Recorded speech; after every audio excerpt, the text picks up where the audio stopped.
Assalamualaikum warahmatullahi wabarakatuh. Perkenalkan, nama saya Tasya Fauzia. Di sini saya sebagai guru mata pelajaran kimia. Saya berasal dari Universitas Garut. Banyak orang yang beranggapan bahwa belajar fisika ataupun kimia itu sangat sulit dan takut untuk mempelajarinya. Padahal ketika kita berusaha ingin memahaminya, semua akan bisa.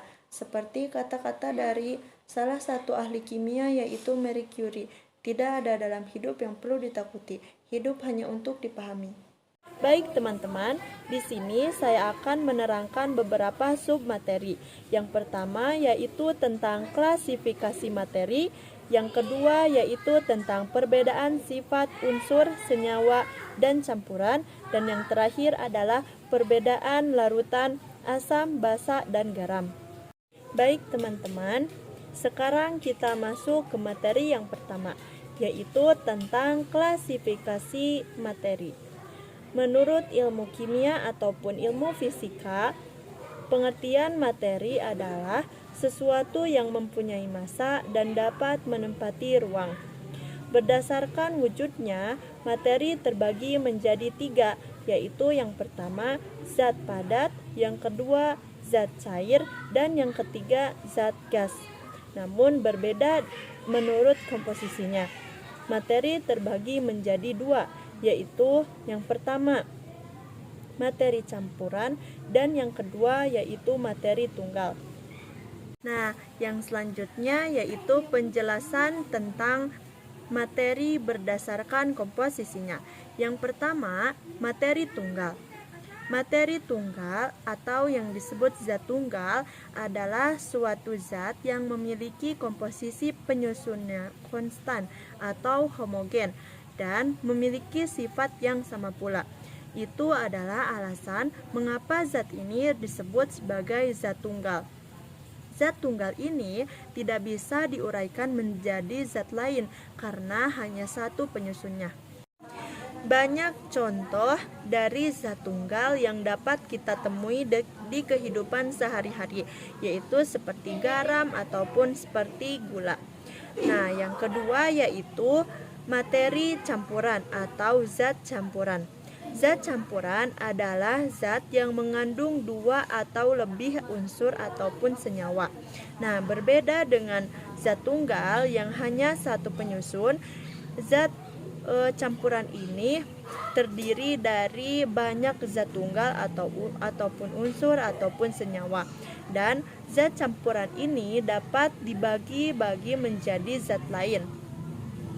Kemudian, zat campuran itu terbagi menjadi 2. Yang pertama, zat campuran homogen dan yang kedua yaitu zat campuran heterogen. Yang pertama, zat campuran homogen. Zat campuran homogen adalah campuran yang berasal dari zat-zat penyusun yang sempurna tercampur. Artinya, ketika kita mencampurkan dua zat yang berbeda, maka akan tercampur dengan sempurna.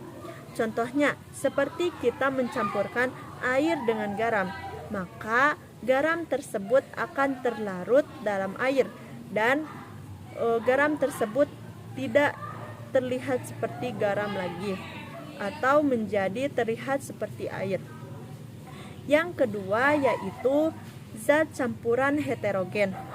Zat campuran heterogen ini adalah zat-zat penyusun yang tidak sempurna tercampur, yaitu seperti contohnya kita mencampurkan air dengan pasir, maka lama-kelamaan pasir tersebut akan mengendap, memisahkan diri dari air dan terlihat perbedaan antara kedua zat tersebut.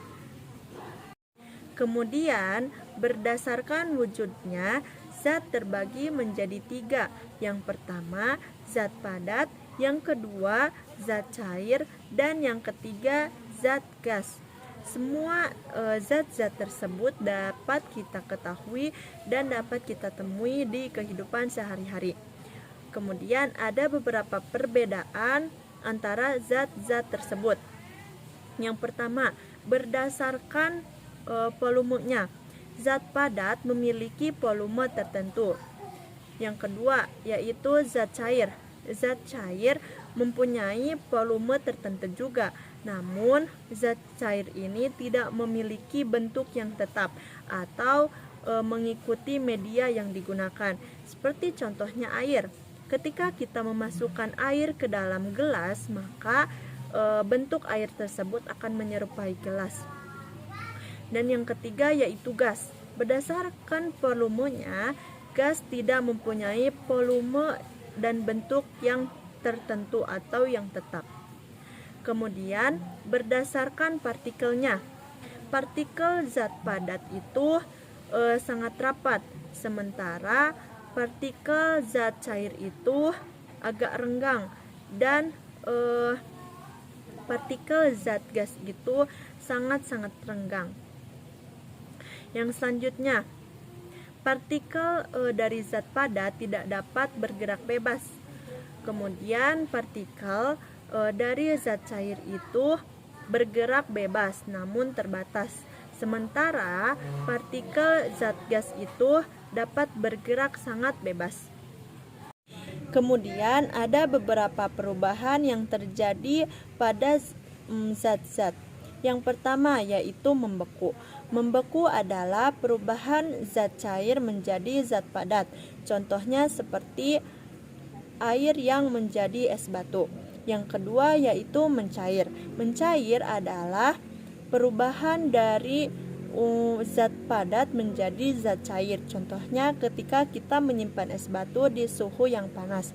Yang ketiga yaitu menguap. Menguap adalah peristiwa perubahan zat cair menjadi uap atau gas. Contohnya seperti kita memanaskan air, maka akan mengeluarkan uap. Yang selanjutnya yaitu mengembun. Mengembun adalah peristiwa perubahan zat gas menjadi zat air atau zat cair. Yang selanjutnya yaitu menyublim. Menyublim adalah peristiwa perubahan zat padat menjadi zat gas. Contohnya seperti ketika kita menyimpan kapur barus, dari zat padat menjadi zat gas. Yang selanjutnya yaitu mengkristal. Mengkristal adalah perubahan zat cair menjadi zat padat. Baik teman-teman, sekarang kita masuk ke materi yang kedua, yaitu perbedaan sifat unsur, senyawa, dan campuran. Yang pertama, unsur adalah zat yang tidak dapat diuraikan lagi menjadi zat yang lebih sederhana melalui reaksi kimia biasa. Artinya, zat tersebut jika ingin lebih disederhanakan lagi harus melalui reaksi kimia tertentu. Bagian terkecil dari unsur adalah atom. Unsur ini terdiri dari satu jenis atom. Unsur terbagi menjadi 3 macam, yaitu yang pertama unsur logam, yang kedua unsur non-logam, dan yang ketiga adalah unsur semilogam. Yang pertama unsur logam, yaitu contohnya seperti besi, tembaga, ataupun emas. Yang kedua yaitu unsur non-logam, contohnya seperti belerang, hidrogen, ataupun oksigen. Yang ketiga yaitu unsur semilogam, contohnya seperti germanium dan silikon. Agar lebih mudah memahami unsur-unsur ini, unsur ini dilambangkan dengan penulisan reaksi kimia. Kemudian, lambang unsur memiliki sistem penulisan tertentu, yaitu seperti yang pertama, nama unsur diambil dari bahasa Latin. Contoh, nama Latinnya besi adalah ferrum, maka ditulis dengan huruf F kapital. Nah, yang kedua yaitu diambil dari huruf pertama dan ditulis dengan huruf kapital atau huruf besar. Contoh seperti oksigen, maka ditulis dengan huruf O kapital. Dan yang selanjutnya apabila huruf pertamanya sama, maka ditulis menggunakan 2 huruf. dengan huruf pertamanya kapital dan huruf keduanya kecil. Contoh, nitrogen ditulis dengan huruf N kapital, maka nikel yang sama awalnya itu huruf N ditulis dengan huruf N kapital dan disertakan dengan I huruf kecil, jadi Ni. Kemudian yang selanjutnya yaitu senyawa. Senyawa adalah gabungan dari dua unsur atau lebih dari hasil reaksi kimia. Senyawa juga dapat diuraikan menjadi unsur kimia yang lebih sederhana. Senyawa ini ada dua jenis, yaitu senyawa buatan dan yang kedua yaitu senyawa alam. Senyawa alam dapat ditemukan di alam sebagai mineral, contohnya seperti kapur, garam, dan air. Selanjutnya yaitu senyawa buatan. Senyawa buatan ini sengaja dibuat oleh manusia, contohnya seperti alkohol ataupun vitamin. Adapun contoh senyawa sederhana dan unsur penyusunnya. Contohnya senyawa dari air. Unsur penyusunnya itu hidrogen dan oksigen. Yang kedua yaitu contohnya seperti garam dapur atau yang disebut natrium klorida. Unsur penyusunnya terdiri dari natrium dan klorin. Yang selanjutnya yaitu campuran. Campuran adalah zat yang tersusun dari dua atau lebih unsur dan senyawa, yang mana sifat dari unsur dan senyawa itu tidak hilang. Campuran terbagi menjadi dua yang tadi sudah disampaikan, yaitu yang pertama campuran homogen dan campuran heterogen. Untuk lebih jauhnya teman-teman bisa mencari lagi informasi tentang campuran ini. Nah, untuk yang selanjutnya kita masuk ke materi yang terakhir atau materi yang ketiga, yaitu tentang perbedaan larutan asam, basa, dan garam.